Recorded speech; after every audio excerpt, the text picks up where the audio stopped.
Yeah, boys are pretty stoked. It's always nice to bounce back. Obviously, we didn't play our best cricket in Manuka against the Sixers, so to bounce back like that was nice. Obviously, Manas again outstanding with the bat, set the platform for us, and then as a bowling group, doing what we've done for the majority of the tournament, take some wickets up front, and then really try and squeeze through the middle. So, again, a nice team performance, and the boys are pretty happy now. And how's your body feeling personally? It's obviously a pretty grueling schedule at the moment, 4 games in 7 days. Are you confident you'll be able to get through all of those, or do you feel like the bowling depth might get tested in the next couple of days? No, personally, I feel like I'm going really well at the moment, which is nice. Absolutely loving back playing some cricket again. So, no, hopefully that all continues to go straight forward and the way I'd like it to, and I'll be able to play all those games. But on the contrary, if I do need to miss one here or there or whatever it is, or if someone does, we're fully confident that the guys sitting on the bench are ready to go, and we've got some serious class bowlers that are waiting to come in if they need to. How are the guys like Matt Kelly and Joel Paris going? Obviously, Joel got that one game in earlier against the Stars, but Matt hasn't been used this year. Are they sort of champing at the bit and ready to go if needed? Yeah, definitely ready to go if needed. So those guys are still bowling a fair bit in the nets. I think Jolie's been the X factor for most of the games we've had. So he's been bowling a lot in the warm-ups too. So they're both going well. Obviously, I'm sure they'd love to be playing some games as well. But if they get their chance, they'll definitely be ready to go. And it feels like the bowling groups really clicked after a slow start. Was that always going to be the case, a little bit slower of a start? There was 3 guys coming back from injury, including yourself, 4 if you include Mitch Marsh. Was it always going to take that little bit of extra time to click as a group again? Oh, you don't always necessarily have to take time to click, but in our scenario, I think it did a little bit. Yeah, we had a bit of a slow start, not just as a bowling group, but as a team in general. We weren't really playing, smart enough cricket and doing what we needed to do. So on the whole, it probably took the whole group a little bit of time just to get the feeling of what we needed to do again and bounce into the tournament. But yeah, like you said, we've started to really move into a really positive form and hopefully keep that momentum rolling going forward. And how was Mitch Marsh at training today? Obviously, V spoke about it the other night, saying you need to tick off a few boxes today to be cleared for tomorrow. What are the chances of us seeing Mitch return tomorrow? We've been batting the last couple of days in the nets, which has been really positive, and I think he did some gym work and some running and all that sort of stuff as well. So I think he's starting to tick all those boxes. As Mitch would tell you, he's always ready to play, always ready to go, but I think he'll be hopefully close. And again, we've got training this afternoon, so hopefully he'll have another strong showing, and we might see him tomorrow. And just one on Jai Richardson before I let you go. He's been talked up as a potential test or in the test squad for next month in South Africa. How have you seen his tournament, and would you like to see him in the test squad, in the T20 squad? Where do you reckon he's best suited for next month? That's honestly a question for the selectors. He's bowling beautifully, isn't he? He's the leading wicket taker in the comp by a few wickets now. He looks like he's bowling with some really good pace again. His variations are on point. So there's definitely a selection case for both formats. But yeah, whichever one he gets picked in, if that's the case, I'm sure he will get picked in one of those squads. I know he'll do a great job wherever he gets put. Awesome. Thanks, Jason. No worries. Thanks, Jordan. Chatters, over to you. Yeah, good day, Jace. Thanks for taking the time out to chat. I wanted to ask, how much fun is it bowling with this current bowling group? I mean, all 3 of you have experienced your own injury setbacks recently, but in terms of that pace trio, how fun has it been just getting the band back together? Yeah, no, it's been excellent, mate. To have a bit of continuity, we've been very fortunate throughout the tournament to play most of the games together. And just we all know our roles really well. That's really important. And we're able to start to execute those roles really quite well throughout the majority of the tournament. So, yeah, it's always a lot more fun winning than losing, as they say. But we're starting to really click as a group. And, you throw Aaron Hardy in there as well. He's been doing a great job for us, and Fuzz as well. So, and then I know Livo want to be included in that now as well, that he's bowled a couple overs and taken a couple of wickets. So, yeah, we're going quite well, and it's really nice. Your bowling run-up, how much shorter is it than what it was before? It's probably about 3 meters, maybe shorter than what it was before. So it's not a huge difference. The main thing we were sort of tinkering around with is that I was, before the surgery and before the injury, I was running in quite fast. So I didn't really have much chance for my technical or my body to sort of be stable at the crease. I was just sort of rushing through. So that's where we had a look at that, shortened it down and slowed it down a fraction, a couple of Ks an hour, and gives me a chance to actually hold my position at the crease a bit better. Yep. And in terms of how the ball's coming out, what have you noticed has been different just in terms of your new technique in general combined with that run up? Yeah, I think it's getting back to where I need it to be, which is really nice. So I feel like my rhythm and consistency is coming back. It's taken a little bit of time, but that always happens as well. And when you tinker with things, it doesn't generally happen straight away. So I'm pretty happy with how it's coming out at the moment. And that's something that, I'm just constantly building on. In each game, I feel like I'm just starting to find a bit more of that rhythm again, which is really pleasing. What do you think your chances are of playing Shield cricket this summer? Still tough to know. Like, I've only played 10 Big Bash games. So I'd love to be able to give it a crack, but I also don't know how my body's going to cope once we start ramping up the load. So the biggest thing at the moment will be get through the Big Bash. And then once we've sort of ticked that off, and then we can start to assess from there and look at how it goes. But let's not write anything off at this stage. And when you look at that BBL ladder, what goes through your mind? It's pretty jam-packed at the moment.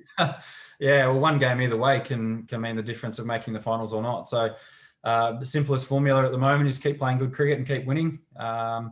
And then, you look at, like you said, it's a jam-packed table and jam-packed schedule. So we've got the next 3 games in the space of about 3 or 4 days. So it's pretty tight. Something that get a bit of a roll on and hopefully finish in the top few and get a nice bit of momentum building towards finals. I'm hearing some whispers that you guys might actually be able to host the final if you earn the right. Have you heard something similar, and how much of a carrot is that to try to finish in one of those positions there? Yeah, it's always a carrot. Especially with our form at Optus Stadium this season. So we played 4-1-4. Would love to get back there if that's, I guess, on the cards. Obviously, there's a bit more to play than potentially even where we finish with all the government restrictions and the BBL protocols and things like that. So, we'll wait and see, but we're certainly not getting too excited just yet. We've got to finish with a few wins first and then see where it all lands. Awesome. Thanks for that, and good luck tomorrow. Thank you. Thanks, Chatters. Lewis Cameron, over to you. Yeah, hi, Jason. Can you hear me okay, mate? Yeah, mate, gotcha. Yeah, I mean, you've spoken a little bit there about the physical stuff. I'm just kind of interested. It was such a radical procedure that we've seen a few guys have. Like, have you kind of, in terms of playing all bar one game, have you kind of exceeded your own expectations for what you've been able to do so far? To be honest, I didn't have a huge amount of expectation in terms of games played or anything like that. But the real positive thing for me is that I have been able to play 10 games out of the 11, and I missed that one obviously for the birth of my second son. So it's it was a personal decision, not anything related to my body. So that's the thing I keep going back to is that I'm absolutely fortunate to be able to play some cricket, and I've been able to play some consistent cricket now. So that's something that's really exciting for me, and hopefully going forward, I'll just be able to keep that ball rolling and keep playing lots of cricket. Yeah, and I know family is obviously a really big one, and especially for someone who's just had a young son. How's it been? I guess spending so much time away from him. I guess in the early days. Yeah, it's hard, but I guess as most fathers know, there's not a huge amount you can do as a dad in the first sort of few weeks, few months, especially like he's being breastfed at the moment. So it's one of those things where all I'd be doing is changing nappies or try to settle him. So as much as Javelle, my wife, would love to have me there to help out, we're very fortunate. She's got family and some really close friends that can help her in that space. But personally, it's tough at times. I'm very, very lucky that we have things like FaceTime though to chat with them and see them on FaceTime. Harrison was quite excited to chat to me, and I was in with a few of the boys watching the other game last night, and he was keen to chat to the other boys as well. So he's now getting to an age where he's keen to see what's going on and see what daddy's up to. So no, it's very exciting, but also tough at times.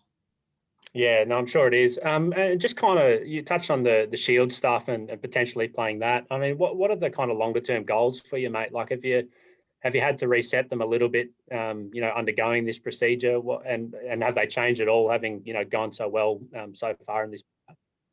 Yeah, so the ultimate goal is to get back to hopefully playing red ball cricket. And that's something that has been sort of in the back of my mind for quite a period of time now.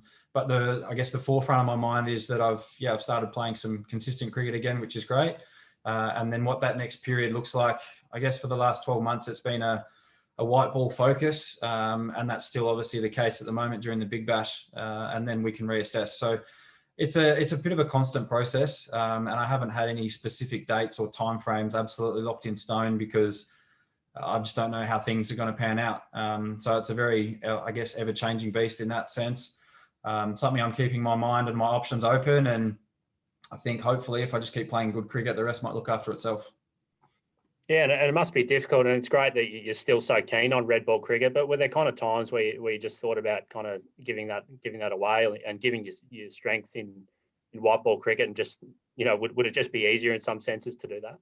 Yeah, in some senses, for sure. And that's the thing. Sometimes going through rehab, there's some dark days, that's for sure. And you think, what am I doing? Is it all worth it? What's the point sometimes? And that all sort of festers away and whatnot. But yeah, for me, it's really important to chat about those things to either people close to me, or I've got a really good relationship with our sports psych as well. So yeah, just trying to sort my head out at times, to be honest, and actually get me thinking straight again. But yeah, it's the biggest thing at the moment is not looking too far ahead and just actually enjoying it, because I haven't been able to play cricket for such a long period of time, that now that I'm out there again, and yeah, I guess you say under the big lights in the Big Bash, it's a pretty intense tournament. So yeah, I'm actually trying to enjoy as much of it as I possibly can.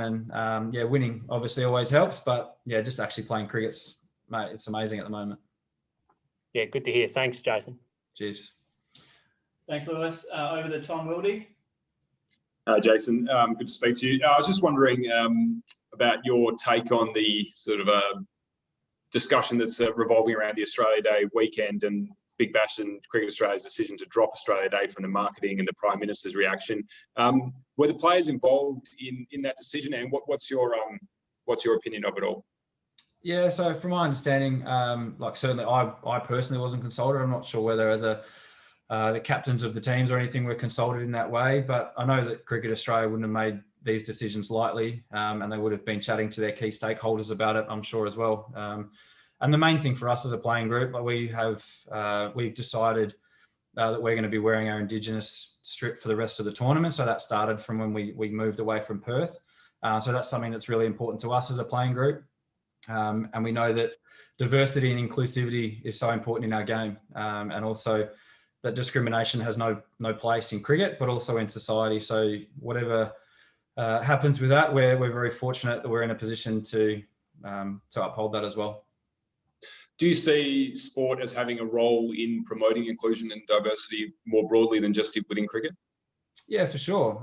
We're role models, that's for sure. And yeah, as people in the public eye, that's always something that will be brought to our attention, and making sure that we stand up for what we believe in. And like I said before, yeah, there's no place for discrimination, whether it's in cricket, any other sport, or society in general. Thanks, mate. No worries. Great, thanks, Tom. Jimmy? Hey, Jason, hope you're going well, mate. Just a question about Jai Richardson. He's obviously not as tall as, say, yourself, AJ Ty, and the Australian lineup.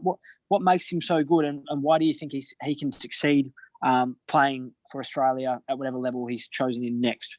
Yeah, well, one of the big things with Richo is he's both fast. So that's a huge element, but he's also very skillful. So he can swing the new ball. And as we've seen in the last, we've played 11 games, his slower balls, his Yorkers, his executions going really well. So that's a huge thing.